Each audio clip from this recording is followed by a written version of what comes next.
No. Let's go chew the fat.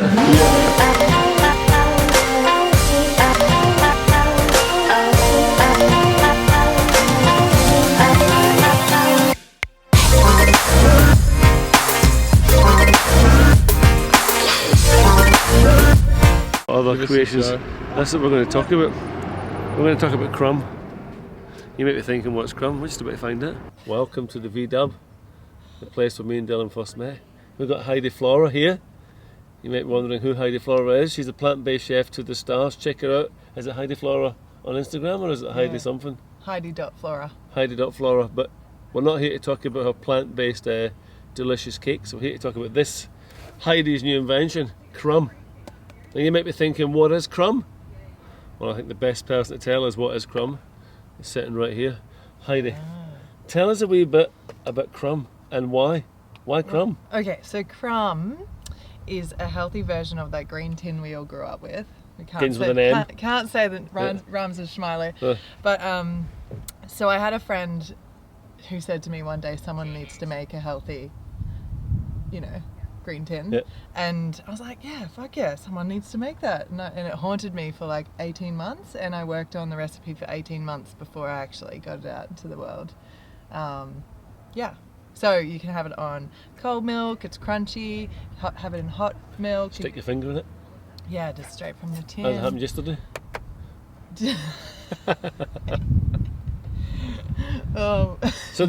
So Milo, sorry, did I say Milo? Oops, there you go. So Milo is like an Aussie.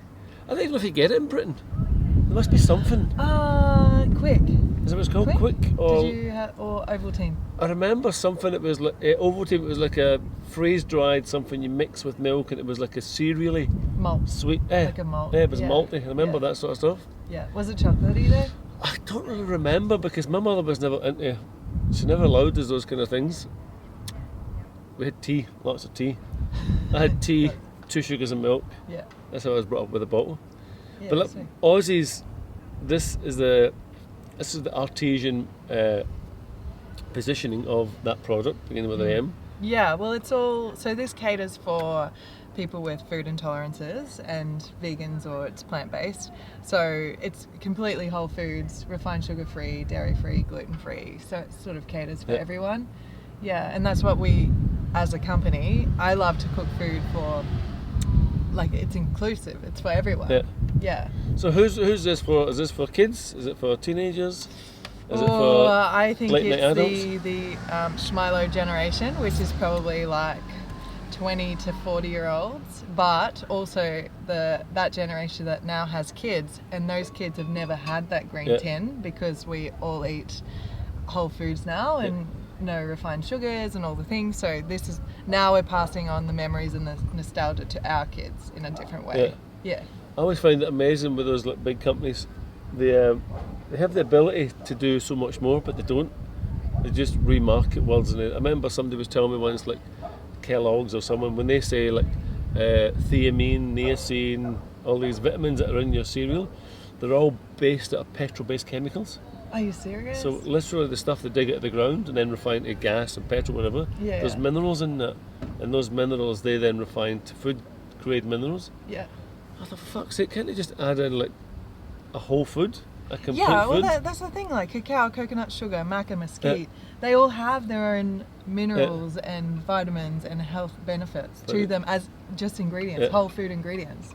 So you don't then need to add man-made vitamins and minerals to it. I know. I had a friend of mine, she used to work for a big food manufacturing company, and she would always talk about, what did they do? Tacos. It was tacos, stuff like that. I said, that stuff's just shit. She says, but you're not thinking about the food of the future. We got to feed the future. And I said, hang on a minute. What, you God here? You taking responsibility to feed and poison the fucking population? But that was the mindset these big companies were thinking. We've got to refine food and manipulate it so we have food. Fuck, it's just, I would rather go with that. And I think many people nowadays, because of the voices that we all have, everyone has a voice, people are much more aware. What I think people might want to know is, what were you doing before Heidi Flora?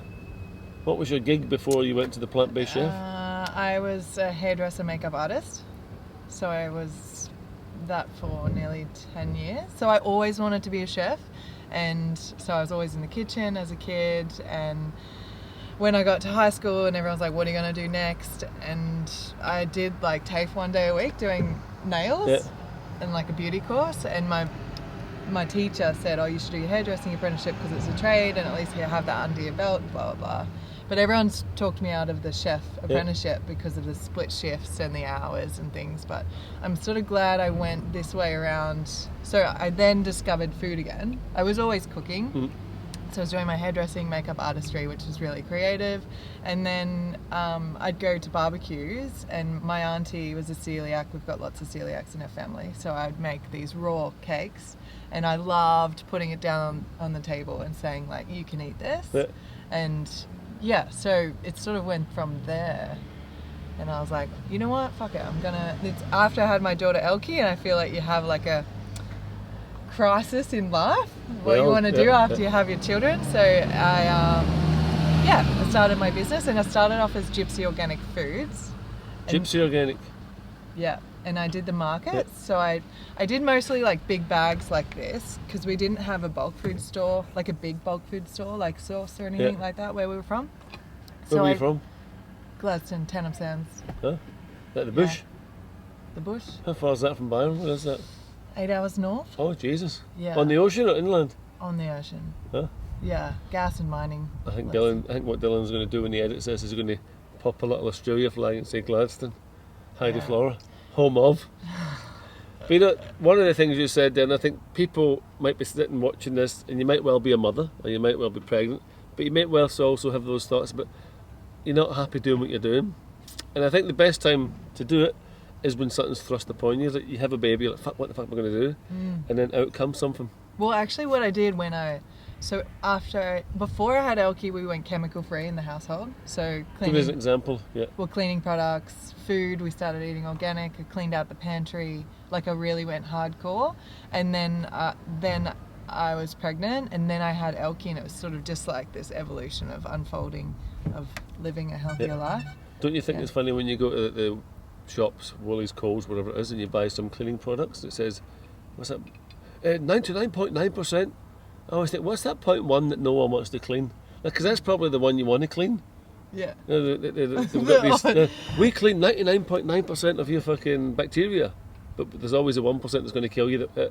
It's like these pointless claims, because someone was telling me that you need all these bacteria in your house, and then when you go in with these harsh chemicals, you kind of kill all these bacteria, which is on your floor, on your wall, on your sofa, and it's good for you. It keeps your immune system up. Yeah. And I think sometimes we're becoming too clean with these chemical cleans. I was even at a trade show, and these guys are selling these probiotic wipes to actually clean your surfaces. But I think there's so much. I remember Andy Warhol says that everyone's going to have their 15 minutes of fame, and I think we're all in that space now. We're all with these voices that we can have influence with someone, what they eat, what you wear, what you do, whatever. But yeah, it's amazing when you say when you went into your cupboards, you probably never realised the chemicals that were in your cupboards, and even in your food cupboards, until you actually went in with that mindset to have a look. Yeah. Because when you buy something in a shop, many people don't look at the back. They go, oh, the marketing person says it's good fibre, it's good this, and you buy it. Yeah. Or the your customers. The tick. That's what I don't believe any of that fucking bullshit. Yeah. So people would say to us, as Farmer Joe, they would say, oh, why don't you have the health rating tick? So I've done a bit of research, and I thought, this thing is self-accredited. Like, you accredit yourself. Oh, really? Yeah, it's fucking bullshit. Anyway, Kellogg's and all these big brands are now getting done by the ACCC, because something like Nutri-Grain has four stars, but actually on review by a third party, it lost 1.5 stars, so it's now at 2.5 stars. Because it's just when you allow these people want to buy safety, and then you allow marketing people from big food companies to manipulate the system, they play with it. It's just bullshit. That's why us as a business, we never put anything on our bag.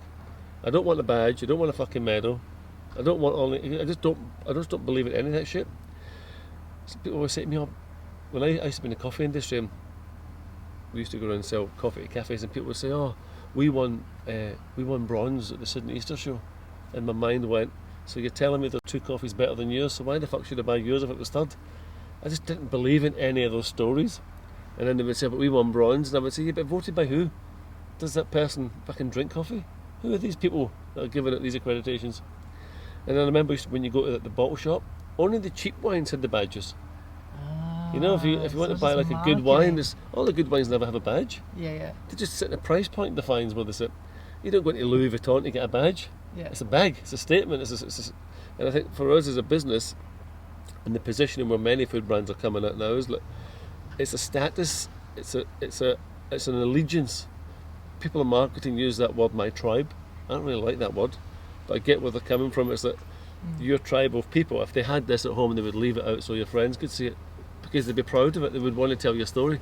And I think that's what we capture as small business. And you do that really well, Farmer Joe. You've built in your family story into what you do, because that's where it all starts. Yeah, 100%. It all starts from a human. So our companies are us. Yeah. They're an extension of us. So we're doing a disservice if we don't talk about why we're doing what we're doing. And you make stuff that you want to eat. Yeah. That's what people say to me. So they say, "Oh, so where do you get all your stats and your data from?"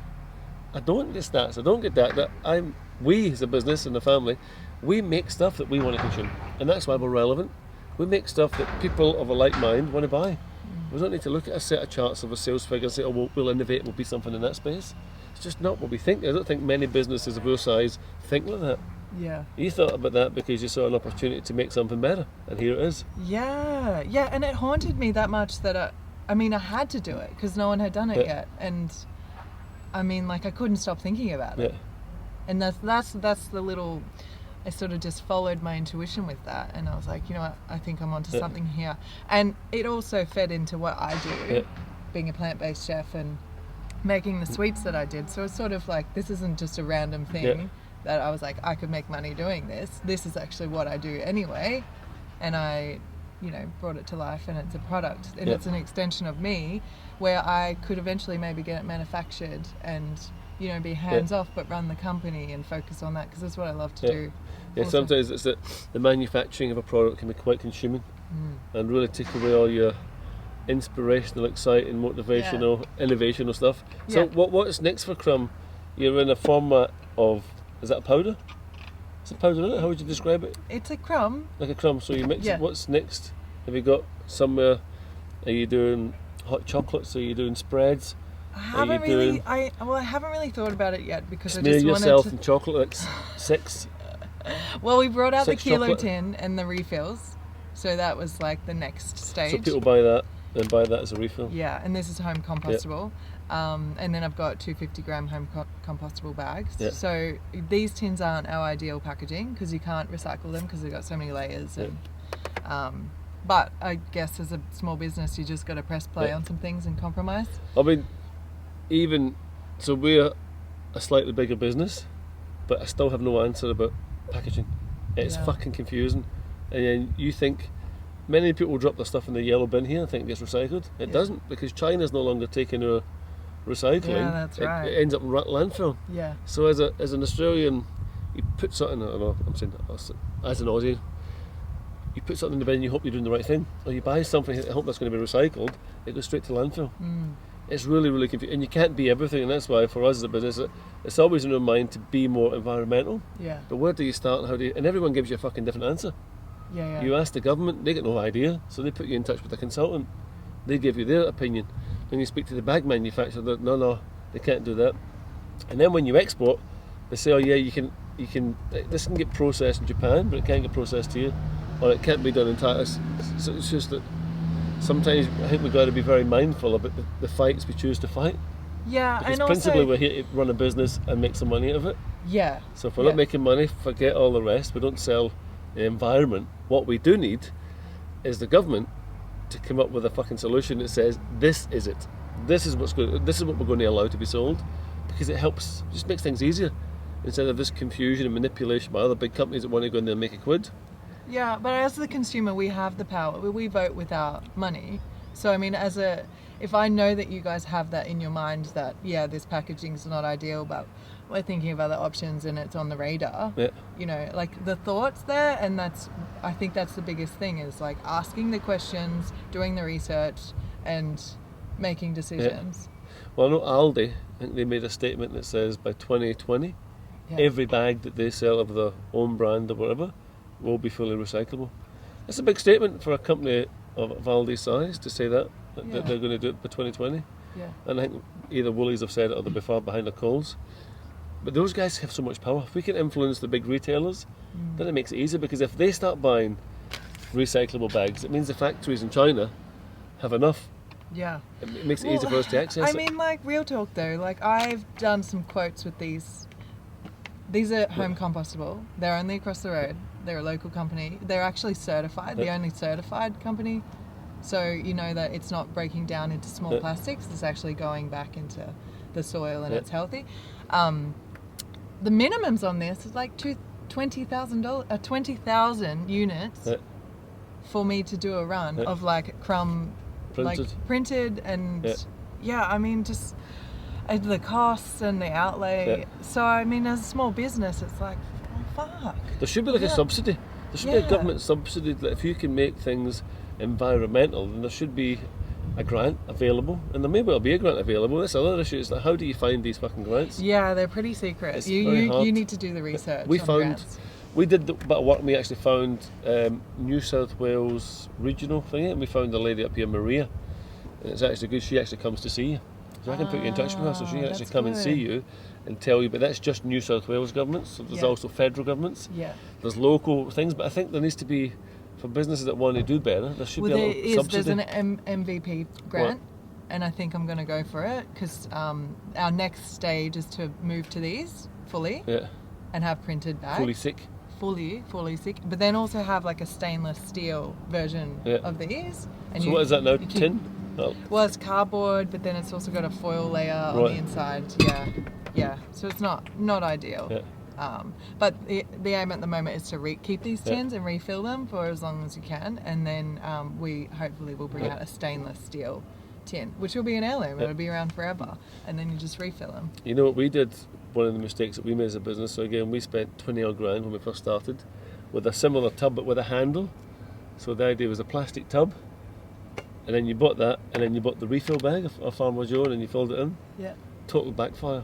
Why? So we spent 20 grand on all these tubs and stickers. No one wanted the tub. As soon as they saw the recyclable bag, they stopped buying that. So we started to put more like retail looking stickers on these recyclable bags, and they were 50 cents cheaper, so that would have been say $15, that was $14.50. That became a business. That's how we have a bag today. We never started with a bag, we started with a tub, because we thought the tub will keep it airtight, it'll be reusable. Yeah. Good intentions. Yeah, and that's the thing with business too, is being flexible and I hung on to those tubs for years. Because I didn't want to throw them out. And I remember when we left Mascot and moved to Byron, I videoed the guys pouring it all in the bin, and I thought, fuck, it's just money. Money we never had to lose. But going to landfill? Well, it went in the recycling, but who knows where it went. Yeah, shit, that sucks. We were trying to give them away as plant pots, that telling people to put little seedlings in them, we give them something to schools, but we had thousands of these bloody tubs, because no one wanted them after we'd done it was a little organic brown bag with a little window. That's what they wanted. And to the degree that became a success, because it looked sustainable. It was sustainable in our mind, however we later found out it had a little Ziploc thing, and it had like metal in it or tin, so it went to landfill. Because they wouldn't process the little metal bit that was in there. Yeah. But those are the little, you learn a lot in business. You actually set out to make a product, but you actually learn a whole lot more than you set out to do. The product becomes a byproduct of the learnings that you've got to go through to build a business. You become an accountant, a debt collector, a delivery person, a loading dock supervisor, forklift driver, cleaner. All the things.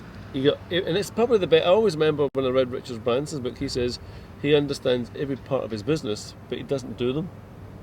He gets people, and that's what you do as you get bigger, but there's something good about having the understanding of all the parts. You've touched every aspect of your business.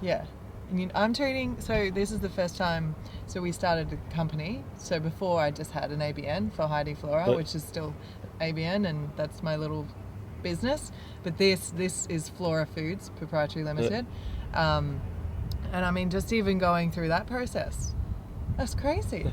So I'm just treating the whole thing now as an apprenticeship, and I love this side of business. Actually, I loved the build up to launching and the behind scenes and, you know, the big lists, and you're going through and you're doing all the branding, and I love just crossing off the list and knowing you're moving forward towards that launch day and just going through all the emotions. That's probably my most favourite part.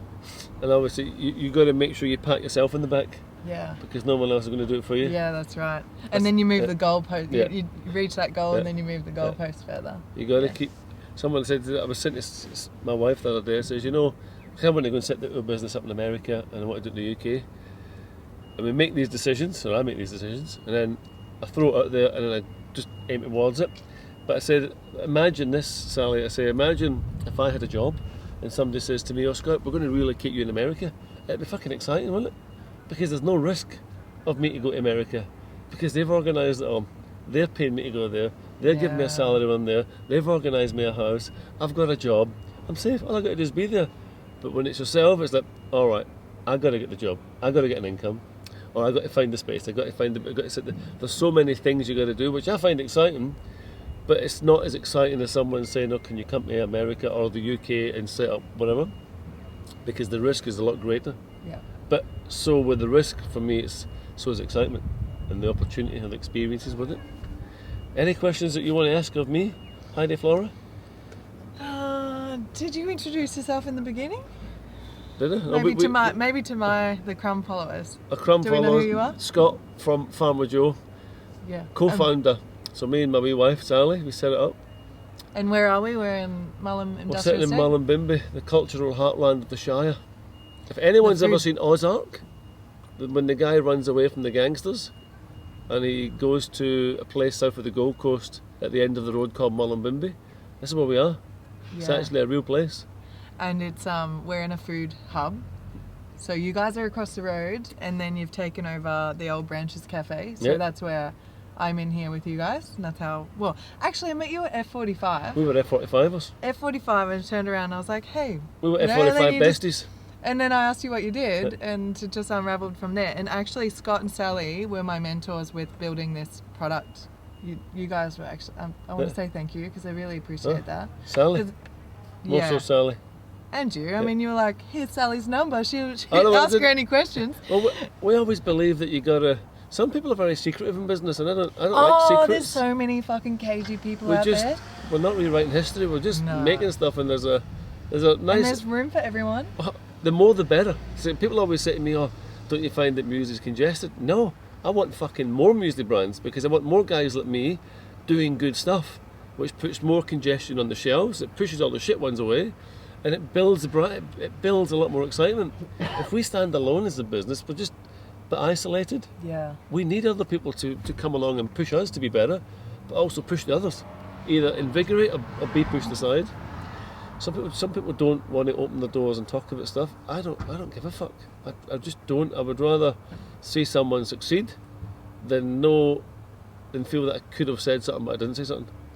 Yeah, I've experienced it a bit with starting Crum, like just asking people where they got their ingredients from, and you know, like sometimes it's just no answer at all, or they just beat around the bush. And it's like, you know, also just say, no, I've worked really hard for those connections. I'd really like to keep that to myself. Okay, but fair enough. Tell me the truth. Tell me the truth.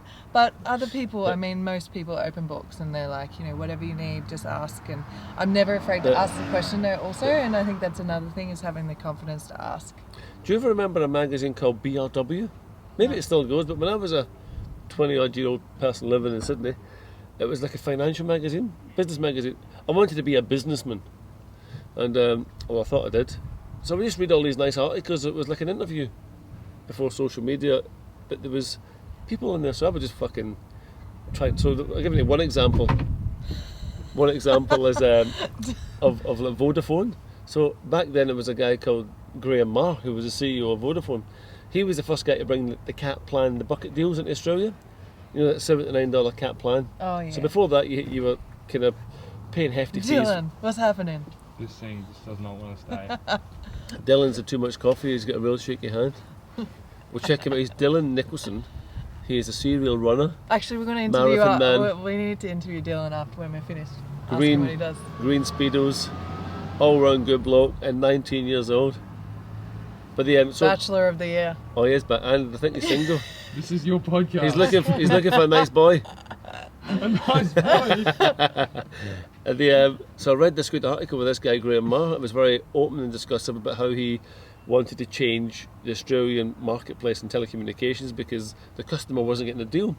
But he was quite open. I thought, I want to talk to that guy. So I kind of went online and I tried to figure out emails, how it would work. And I found the configuration of his name. So I went graham.marr@vodafone.com.uk. I sent an email. I got an email back and a phone call from his PA. And she said, so what do you want to talk to Graham about? I said, I would just like to meet him because I wanted to launch in it. At that time I wanted to launch a mobile phone company. It was called MVNO, so it was like a mobile virtual network operator, like a Virgin. So Virgin doesn't own network, it uses Optus. He called me up and he said, look, can we meet? I said, can we meet? He said, yes. I said, let's meet at Kinsella's, which was a pub in Taylor Square. We met, we had a bourbon and coke, and just by asking the question, this guy became a good friend, a mentor of me, and he also told me not to do it. He said, because it's just so fucking competitive in this marketplace. But just by reaching out, taking the opportunity to reach out to this guy, who's a CEO of Vodafone, I'm sure he's got fucking more things to do than speak to this fucking lost little Glasgow guy, try to figure out his way in life. But he did. Yeah. He did. And he gave me a book, and the book changed my life. And I'm going to tell you, it's called The Monk That Sold His Ferrari. He gave me that book. He said, this book changed my life, and it could change yours. And I've read that book maybe 30 times, 40 times. It's basically a self-help book. And remember, a self-help book is only a self-help if you actually implement the shit you're learning, or it just becomes a fucking another read.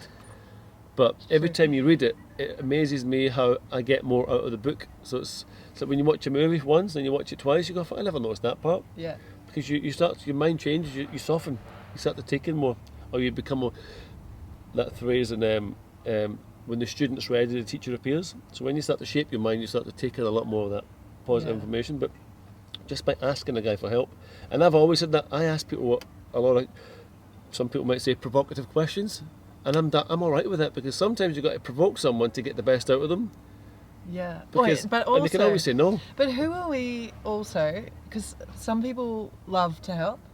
So who are we not to ask? Because that's a gift for them also to help. Because how does it feel when you give a bit of knowledge or you help someone? It makes you feel fucking 100%. awesome, and you're like, yeah.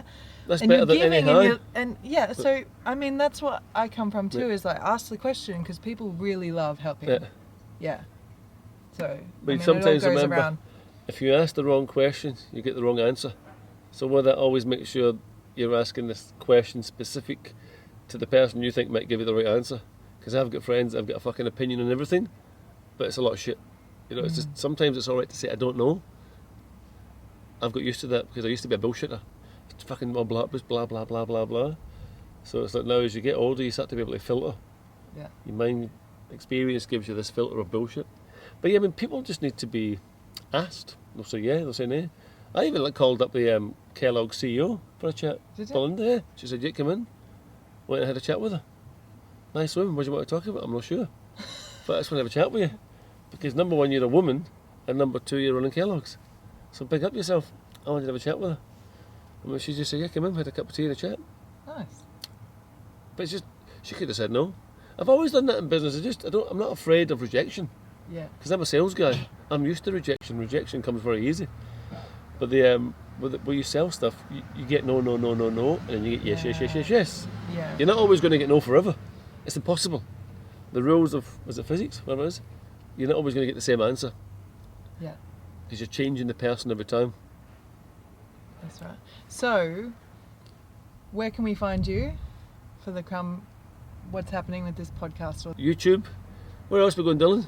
We're going YouTube, we're going Spotify, we're going Apple Podcasts. It's going to be called The Accidental Guru. Oh, that's right. I've got a book coming up. I've written a book that's called The Accidental Guru because that is very much me. I'd like a signed copy, thanks. Yeah, absolutely. Peace out. Okay.